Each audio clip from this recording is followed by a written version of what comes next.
Good morning and welcome to Sports Desk Live on Comcast Channel 26, also streamed on Facebook. I'm your host, Ed Nunez, along with producer Alden Iwani. Our very special guest today, we're very honored to have him, one of New Mexico's greatest boys basketball players of all time. Also he played for Las Cruces, defending state champions in 75 and 76. Also went on to play at Texas Tech. Adam Beadle, he's our guest today. Adam, welcome to Sports Desk. Thank you, Ed. Happy to be Adam, here. it's funny. You moved to Albuquerque here in the mid 80s, and we played a lot of ball together at Johnson Gym. And then, we kind of lost contact, but we resumed contact during the pandemic. And we've had, I don't know how many conversations that sometimes last hours about basketball, basketball in the state of New Mexico. And, again, it's just great to have you on. And Adam, we're going to talk about those teams in Las Cruces. We're going to start the segment out with that. The back-to-back championships in 75 and 76. Now, when we talk about some of the greatest teams in New Mexico history, Jimmy Joe Robinson will tell you, right, his 78-79 team, he feels with Nelson Franz, Bubba Jennings, Robert Polar Bear Anderson. I talked to Coach Robinson. He feels like that team was the best team, right? We talked about the Hobbs team in 1970 that averaged 114 points a game. But make your case for your team. That 75-76 team with Ruben Arvizu, Lou Henson, Johnny Portillo. I'll tell you what, you beat Hobbs 112-96 and 75 for the championship. And make the case for why you feel your Las Cruces teams that won back-to-back championships might be the best team in New Mexico State history. Well, actually the best team we had was in 75. We were deep. Every player could play. And play good. We were ranked. We ended up being ranked 10th in the country at the end of the year. But we could run. We could slow it down. We had Ruben, one of the best inside players I've ever been around, and Lou Henson, great shooter. Johnny Portillo, Stuart Shoemaker. Put his elbows on the rim at 6'2". Jeez. Fred Cannon, Harry, all of them could shoot it.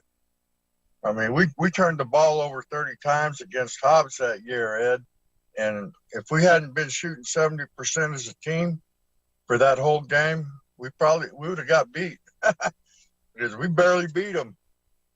Adam, talk about that again. 70%. Okay, and you just mentioned the Hobbs press, which Coach Tasker is going to press you. And Kent Williams played for Hobbs. I read the article. Jeff Taylor was a sophomore. Jeff Taylor, the late Jeff Taylor, the late great Jeffrey Taylor, again, one of the greatest players in New Mexico history, right? He was a sophomore. And a great person. He was a great person, too. You told me that. Played for the Rockets, right? Played for the Houston Rockets. In a time when expansion wasn't around. People don't understand how high Jeffrey Taylor jumped. They don't understand it unless you saw it yourself. I saw it. You saw it. So 70% against that team. Talk about a little bit about much respect to your late coach, Whitey Kaufman. Talk a little bit about the shooting 70% and winning that game because against that press. Wow. Talk a little bit about that game because, again, 112-96, what a game. It was just I'd never played against the Eagles up until that point, and I kind of just wanted to get it over with. I was you hear about the Eagles ever since I was a kid, and but we went in there and we ended up shooting. Everybody was shooting well, but their press was unbelievable. It was almost like they had 6 people out there. And, Lou Henson was 11 for 13 from the field. I was 15 for 17 from the field. And on down the line. That's the only way we beat them. Or they'd have had us. We hadn't been really shooting the ball well that day, Ed. Adam, under that pressure, that kind of shooting is amazing. You're one of the New Mexico's, I can honestly say, probably the best big big man we've seen in New Mexico. But Lou Henson, 11 to 13, he's got to break the press. Johnny Portillo got to break the press. Portillo, That's amazing shooting against that pressure is what I'm saying because they come at you in droves. They don't stop. As soon as, right, 8 minutes, quarters, and you feel like you said, 6 guys were out there. They had the quickness. Now, you could get them on the back end if you made the right passes, right? You can get them on the back end for some easy buckets. They're going to get steals. and they're going to turn it into easy points. So 70% against that team, Adam, is amazing. Yeah, it was all the old guys at the pit said it was one of the best games ever played there when it was all said and done. It was an amazing game, and I felt real fortunate that we ended up on top of that one. And it was good. Coach Tasker was such a good guy. He came up to me and apologized to me for all the people that were on my butt, you know. I was used to it, though. Adam, think about that, right? I mean, Coach Tasker, you mentioned a class act, right? One of New Mexico's greatest coaches, along with Coach Jim Holzman, Pete Schock, Jim Murphy, Ron Geyer. There's so many great coaches throughout the state of New Mexico. But not only was he a great coach, but just a beautiful man, right? I remember when the Eagles would win the championship, and all the players would flock to him like he was a father figure to him, and for many of them, he was. Oh, he definitely. I was fortunate. When I got out of school, I went to Hobbs for 2 years, and I moved right across the street from Tasker Gym. And I hung out with him every summer. And he coached the little kids all the way up, and they all ran the press. And I became real good friends with him. And, man, I felt very lucky just to hang with him, you know. Legend. So, again, they always talk about sometimes guys are good basketball coaches, but they're not good people. And you can't say that about him, right? I mean, he was just a man that you see him and you just felt good feelings because he cared about people. He cared about his players. That's why they played hard for him. He was a great guy, man. Everybody loved Coach Tasker. Nolan Richardson's the same way. Yeah, they play hard for him because everyone loves him. He's a good man. Right. Yeah. You know what? That brings out it brings out when players feel like that the coach cares. I think you'll run through the wall for him, right? You know, you really will. And Coach Kaufman, late Coach Kaufman, passed away just about 8 years ago, I believe you said. Coach Kaufman leading you to those back-to-back championships. I got a quote from a coach that saw you play, a very good basketball player. He could shoot and rebound and was the backbone of that Las Cruces basketball team, and that's from Papa Dog himself, Coach Jim Holzman. Never saw you, never played against you, but Coach Holzman, who knows basketball history better than Coach Holzman? I hear you, man. I thought we played against him one time when I was a sophomore, but I could be wrong. We played Albuquerque High, and I thought Coach Holzman was still at the helm. It was in 74, so he might have forgot. He might have forgot that, but yeah, that's all right. He did remember. He did remember seeing you. Richard Jenkins was on that team. Larry Williams. I mean, Jab. He was on the team. Roscoe Locke. Dave Romo. I think Romo Jimmy Connors. Was on the team. Yep. Yeah. Adon Cariaga was on the late Adon Cariaga. They had a very good team back in 74. Coach Holzman, when I talked to him this morning, of course he remembered you. And, I'll tell you what, Coach, he's getting up there. But I'll tell you, his memory is incredible. I'll sit there and talk basketball with him, just like you and I do, right? You and I sat there and we'll talk basketball, and it goes on and on. Adam, you were also 3 years in a row, first team All-State. And I believe in that Hobbs game, 39 points, 20 rebounds. Unbelievable stat line, and one that, again, people that might have forgot and didn't see that era of basketball, Adam, those games there that you talked about, 112 to 96, remember, there was no three-point shots then, and people, when you tell kids that today, they don't understand. Yeah, Lou Henson, all his shots were from the deep corner. In that in the 75 game, he just lit them up, and they would have been threes. I shot from all over, outside, inside, but Lou was out deep all the time. He could fill it up, man. I'm telling you, he's underrated. Well, I'll tell you what's up. That team that you had, you mentioned the one guy I didn't know about too much about, the guy that you said hit the rim with his elbows. Stuart Shoemaker? Yeah. I haven't heard too much about him. He could play, man. He went to South Plains College, and they're near Lubbock. Great player. He just, you know, he didn't get as much publicity as I thought he should have gotten. You know, everyone was always messing with me and Ruben and then Lou, Johnny. So but he was an awesome player, a heck of an athlete, and he could run and jump. And he hurt his ankle real bad, or there ain't no telling what he would have done in college.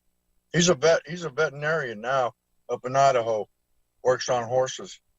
Well, I'll tell you what, those two Las Cruces teams now, and current Las Cruces coach Will Benjamin has had some success down there. He's won a couple of titles, and his son Deuce is a New Mexico State Aggie. And I'll tell you what, they're gonna have a hard time redshirting him up there. He's looking really good. But I would think that those two teams, and I think Coach Benjamin would probably agree, the teams that won the back-to-back championships in '75 and '76 might have been the greatest Las Cruces teams ever, and certainly rank up there with some of the best teams in New Mexico history for sure. Everyone's told me that we could have beat Coach Benjamin's teams. Of course, I don't know, because I saw him play a little bit on the phone, but it's hard to say. I know we were hard to beat. When the chips were down, we were good.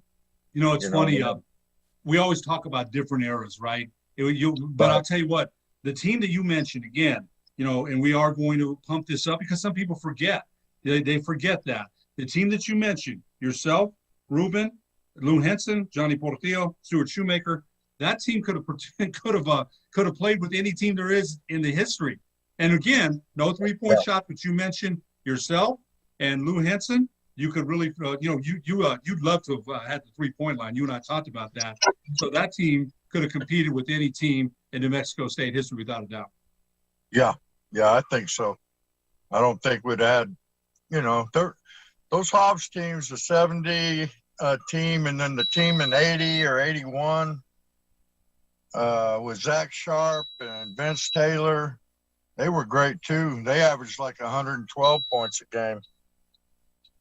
Zach Sharp was a magician. Remember Zach Sharp throwing passes behind his head? Zach Sharp was one of the best playmakers that you ever saw. Didn't shoot the ball a lot, didn't need to, right? But was very crafty, got the ball to his guys where they needed to score, a very unselfish player. And again, that's kind of been the history of Hobbs basketball throughout the year. Now, they don't get the same players that they used to, but they're still formidable. But when you think about some of the players back in the past, again, you played against Kent Williams, who went on to play with you at Texas Tech. Adam, we're going to take a break. When we come back, we'll talk about your career at Texas Tech, you playing for Nolan Richardson, what you're doing now, and how your daughter, or what your daughters are up to after these messages on the sports desk. Okay. All right, Ed.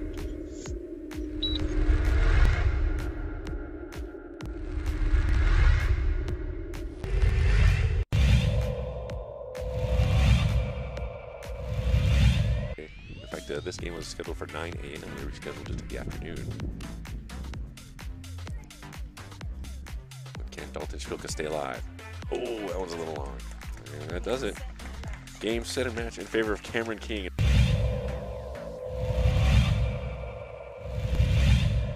2-2 pitch. That's well hit. It might be trouble. No. Sliding catch and right by Noah Morlock.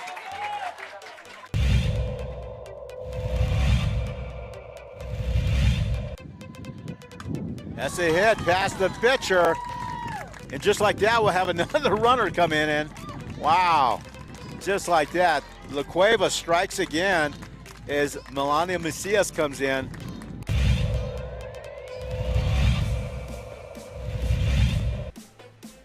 Oh, 2. Line to second for the double play.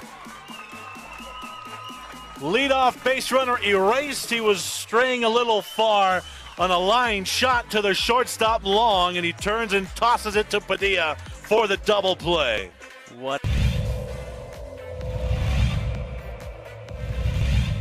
So the second serve from Boson is in. Cross-court action going on at this point, and it pays off for Boson. Make him make a play. There is the bunt, popped it up again. Long run, Cooper, and he's going to make the play. Catchers showing off their leather in this one. I'm out of it. In off the hands, right at Karras. He's going to short hop, scoop that, and turn the double play, maybe. Yes! Whoa. Double play! Karras let that one drop, and then a really tough hop. He certainly did that on purpose.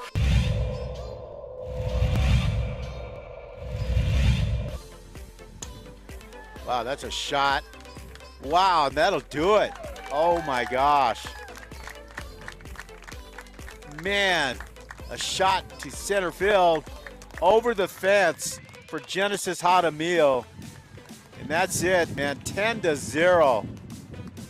Bears with the hot bats right now.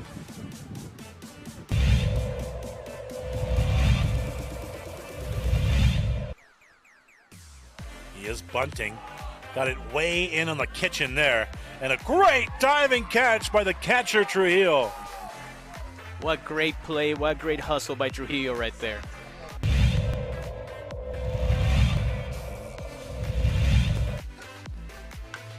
That's well hit to Cooper. It is high. It is deep. It is showing an in-flight movie. Home run, David Cooper.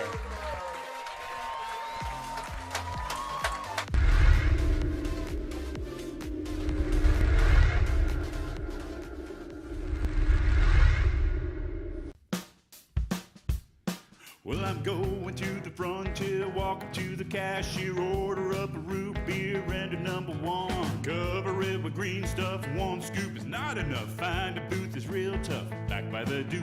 Meet my family, meet my friends in the quirkiest restaurant I have ever been. All of Albuquerque's favorite spot, it's the Frontier Restaurant. The Frontier Restaurant is a proud supporter of ProView Networks.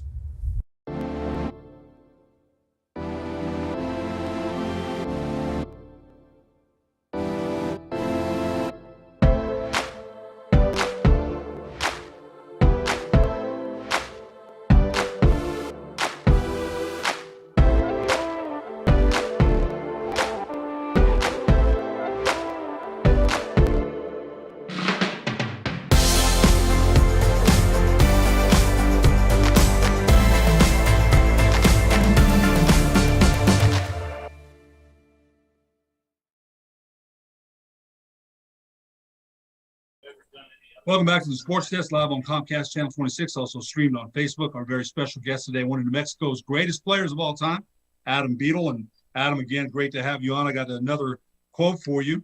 Adam and I were the stars of our Las Cruces team, but the whole team was great. Adam was a good shooter, a natural shooter, and I have full respect for him, and that comes from your teammate and your good friend, Ruben Arvizu, who I reached out to yesterday and was kind enough to give me that quote.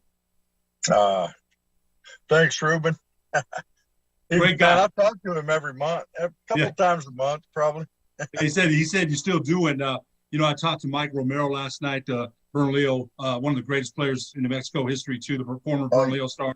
He said you belonged absolutely in the top five. Marty Seitz, who's writing a book about the history of high school basketball in New Mexico, said you're one of the most accomplished players in New Mexico history. So the accolades still roll in, Adam, for you years later. We want to move to your junior college career where you were unanimous All-American, averaging 20 points and 10 rebounds, I believe, as an All-American. Talk about when you went to Texas Tech, because you played there for Coach Gerald Myers. We were just talking about it. And you also played for Nolan Richardson. So, after Las Cruces, you were a highly sought-after recruit. Talk a little bit about your college career at the junior college level and then moving on to Texas Tech and then playing for Nolan Richardson. Well, playing for Nolan Richardson was a big blessing for me. For one thing, we played over 50 games that year. It's a lot different than the NCAA, and that you get to play so many games. And the competition is almost just about like the NCAA. It's just a lot of guys that didn't make the grades. But as far as being good players, and they're very good. I mean, probably the best one I played against was Lewis Lloyd. The guy was awesome, man. He could flat out get it. And Played for the Rockets. Pop. Yeah, Benny Johnson played for McClendon. Sam Worthen. There's some others that just stuck out, you know. But playing for Nolan was great for me because he gave me the green light, man. He just said, move around, get open. I had some really good guards, and, you know, I shot the ball pretty well that year. And free throw percentage, I led everybody. NBA, NCAA, everyone. I shot 97% that year. So only missed a few. For the whole season? For the whole season. Yeah, they told me you're leading the world in free throw percentage, and I missed 2 free throws the next game. So I told them, man, I don't want to think about it. Don't tell me anything no more. And there's some pictures. There's Nolan Richardson right there. It's a great picture of you and Nolan Richardson in the middle there. And Nolan Richardson, you mentioned, again, what a great coach, but you mentioned what a great man. Oh, he was. He'd take us to his house every weekend and feed us at his house. And that money he saved, he put another kid on scholarship. He wasn't a very good player, but he wanted to educate the kid. I mean, he was just good people, man. I love the guy to this day. I still keep in touch with him. And his wife, the same thing. Rose, beautiful lady, wonderful person. Another picture of when you won the state championship. And these are some pictures that you sent me yesterday. And I tell you what, I was really, I love them. I love old pictures. And there's some more pictures there. I think that's you in the Derby hat there in the front when you won celebrating with your teammates. And, you know, Adam, you mentioned Sam Worthen, and people forget the microwave played for the Detroit Pistons. And there's a great picture of the North-South team and that you were a part of. And that must have been a heck of a game when you mentioned the North-South game to me that year. You mentioned, I remember you mentioned it. I think you scored 35-40, and you had the whole North crowd yelling at you at the half, I believe you mentioned. What happened, man, is Eddie Abreu loosened my teeth right at the first 4 or 5 minutes of the game, and the whole pit stood up and applauded him, man. And I ended up going to half court and throwing the bird to him, and they gave me the hook. I didn't think I was going to play no more. I was mad at myself, but anyway, Mitch Seals was the coach, and he came to me at the start of the second half and said, they're going to let you play, man. Just don't do nothing stupid. And I said, don't worry. Anyway, they were beating us the whole way, and we beat them at the end. I had 25 points in the second half, and it was fun, man. Eddie got some shots put in his face in the second half. No, I bet he did. And you know what? People forget Eddie Abreu, the former Clemson football star, his son, Eddie Abreu Jr., played for Valley, played for Cibola here, played for New Mexico Highlands. Eddie Abreu was a heck of an athlete. For those that may have forgotten, went to play lineman for Clemson. At that time, they didn't recruit out of New Mexico linemen, not very many at all, right? So when you mention Eddie Abreu hit you with an elbow, that guy was big, man. He was big, man. He was strong, and he was powerful. Strong, man. And I think he did it on purpose. I don't know. He knocked the heck out of me, and it bloodied my face, man. And I guess those people up there didn't like me too much for some reason. I don't know. But you played through that, man, and we always laugh about the memories we have about playing. You played 5 years before I did, but we know a lot of the same people throughout New Mexico basketball history, and just some great names after that. Adam, and we've got these pictures coming up. You've got 2 daughters, and one of them, Heather, is coaching in Austin. There's another great picture of the state tournament. One of your daughters coaches in Austin, coaches high school, and you've got a daughter, Angela, still playing in Australia. Talk a little bit about that, because you get to see your daughter's games, and I always ask you, do you give much advice? And you kind of say you kind of just you kind of watch the games, and if she asks, you offer. Talk a little bit about both daughters still involved in the game that you love so much, and does either one of them shoot the ball like you? They're both pretty good shooters, but they didn't shoot the ball practice as much as I did. But they're both pretty good shooters. Angela a little better than Heather. Here they are right But there. they started playing. I came home one day after work. One of my friends from New Mexico came by and started talking about basketball, of course. And the next day I came home from work. I think Angela was 3, Heather was 4, and they said, "Hey, Dad, can we have a basketball goal?" So that's where it all started, man. And they kept playing and kept playing, and yeah, I coached them, but they played in the select league. It's a lot different than nowadays, and I didn't want to stick my nose in and where the other coaches were there, But yeah, I told them what to do, and skipping rope and handling the ball, worked with their shooting, and told them if they were both 6'3", so I told them, you got the God-given abilities. If you work hard, you can go to college and, have fun. If that's what you want to do. And they both went. I'm proud of them, Ed, of course. You always talk about them, and I always get a big kick about them still being involved. Adam, my son's the same way, right? He played at St. Pius. He coached. Right. He's an attorney in town, but he broadcasts with me now. Now he's doing his own play-by-play. The apple doesn't fall too far from the tree, right. Man. That's it really awesome, doesn't. A couple more questions, Adam, and we're going to wrap this up. Adam, you've watched basketball for years, and you and I talk about you were just talking about Steph Curry. What's the biggest change besides the three-point line? In basketball that you've seen over the past 40 years? What's the biggest change? I mean, it's a different game. You said it yourself. It's still basketball, but what's the biggest change you've seen? I think probably the physicality to me. I mean, back when Bird played, Magic, those guys got down on each other, Remember when Lambert tackled Bird? And if they did that nowadays, they'd get thrown out of the gym for a month, right? And it's a lot rougher back then than it is now.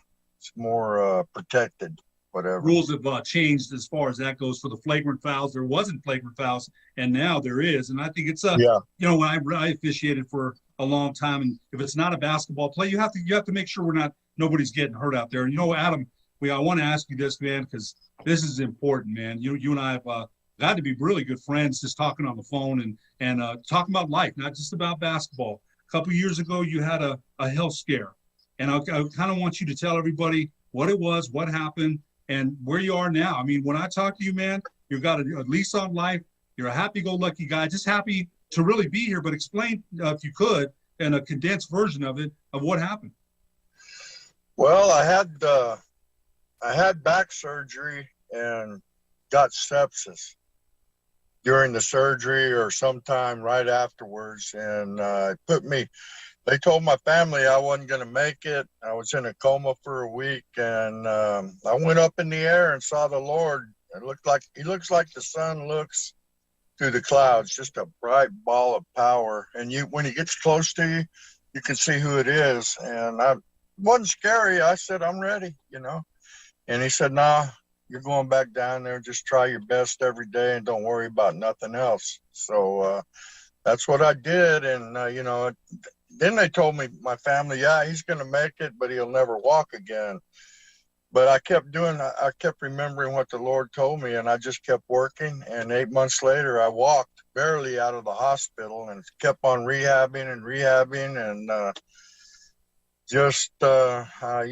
I'm blessed. I feel very lucky to be here, back to work, doing life, talking to you, everything. It's a good thing, And I do tell people about it, But that's it just amazes me when I talk about it, because it was hard, I guess. Now looking back on it, it's yeah, you made it, But like anything, if you think back, I mean, I couldn't believe there was pain like I was in for a while, And people didn't move me. I'd have to learn to do everything again. Everything. When I talk to you now, you got that attitude of, hey, I'm just happy to have another day. Not much man. bothers you, man. When I talk to you, I'm just happy to be here. You got a new lease on life. I respect the heck out of that. And I'll tell you what, I'm glad you shared that story with us and with our viewing audience. Adam Beadle, one of New Mexico's greatest basketball players that played in the state of New Mexico, also a very good friend of mine. Thank you so much for being our guest today on the Sports Desk. Very, very welcome, Ed. I'll see you when I get to Albuquerque, my friend. Yeah, I can't wait, man. For producer Alden Iwani, I'm Ed Nunez. We'll see you next week on the